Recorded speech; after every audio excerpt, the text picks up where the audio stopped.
Welcome everyone to the PHS Awards. I'm your host, John Tran. Today we're going to be announcing the recipient for this award, and it's going to be Willard Sterling Boyle for his invention of the CCD with George Smith. Background. To dive into his family background, he was born in August 1924 at Amherst, Nova Scotia. He moved to Chanier, a community in northern Quebec, at the age of 2. That's a very young age to move. His father was the local physician in the community, and his mother took on the task of homeschooling. Both parents were Canadian. Willard Boyle has a dual citizenship from Canada and the United States. He has a wife, Betty Boyle, a son, 2 daughters, 10 grandchildren, and 1 great-grandchild.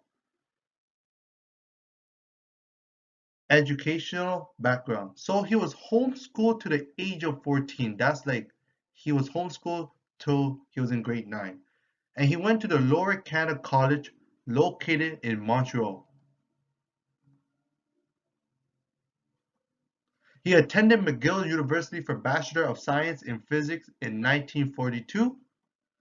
In 1943, he took time off and joined the Royal Canadian Navy and applied to the Fleet Air Arm and was trained to land Spitfire fighters planes on aircraft carriers. During this time, I believe it was the Second World War, so I believe Woodard he took time off to go fight for his country. So in 1947, Woodard earned his bachelor's degrees in physics. In 1948, Woodard earned his master's degrees in physics. And then in 1950, Woodard earned his doctorate degree in physics. Career path. After receiving his doctorate degree, Woodard remained at McGill in Canada Radiation Laboratory for 1 year. He then spent 2 years remaining at Royal Military College of Canada in Kingston, Ontario. He also bought a home with Becky there.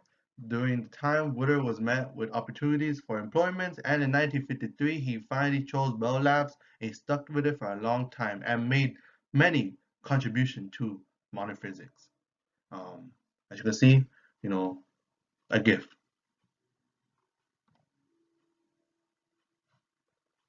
So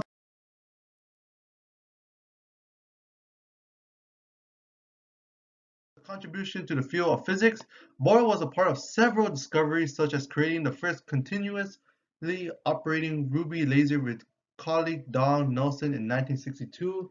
Keep in mind that there was already someone who made the ruby laser, and that was Theodore H. Ted Madman. Um, this is the continuous one, so that's why he was a part of it. He also became the director of space science and exploratory study at Bellcom, a division of Bell Labs. He provided support for the Apollo space program, and if you guys don't know what the Apollo space program is, it's essentially a program where they were trying to land the first human being on moon. It cost a lot of money, and I believe when Bo provided support, the program really needed it, and they thank for his contribution. And Boyle also helped selected lunar landing sites.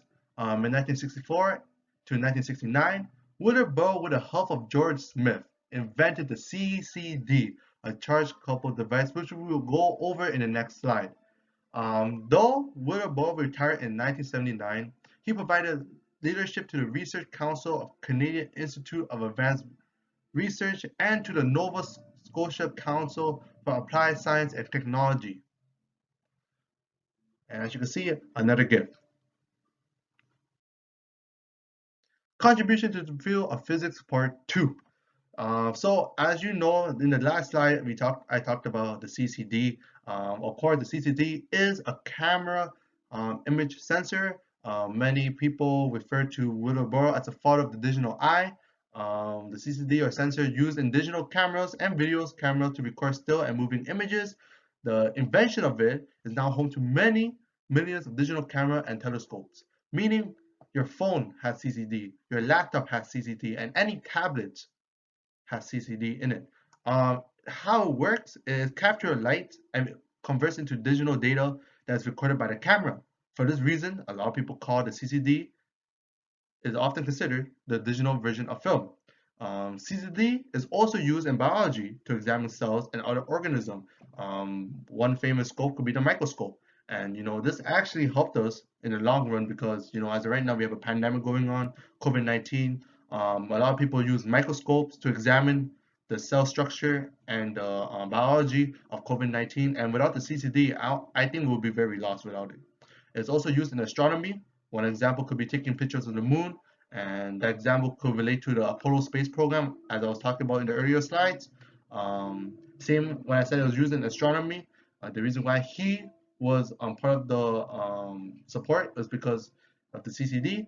He also inspired a scientist named Frank Wallace to create the CMOS, which is the cometary metal oxide semiconductor. It is the same as the CCD, but the CMOS is probably the newer version of the CCD. Past past accomplishments. So as we know, Mr. Burrow here is a very remarkable man, and he needs to have some rewards. You know what I'm saying? So he got the reward. So he got the Valentin Medal of Franklin Institute in 1973, Morris Lieberman Award of the IEE in 1974. He got the Progress Medal of the Photographic Society of America. He did the Breakthrough Award by the Device Research Conference of the IEEE. He was a co-winner and CNC prize of the NEC Foundation in Tokyo.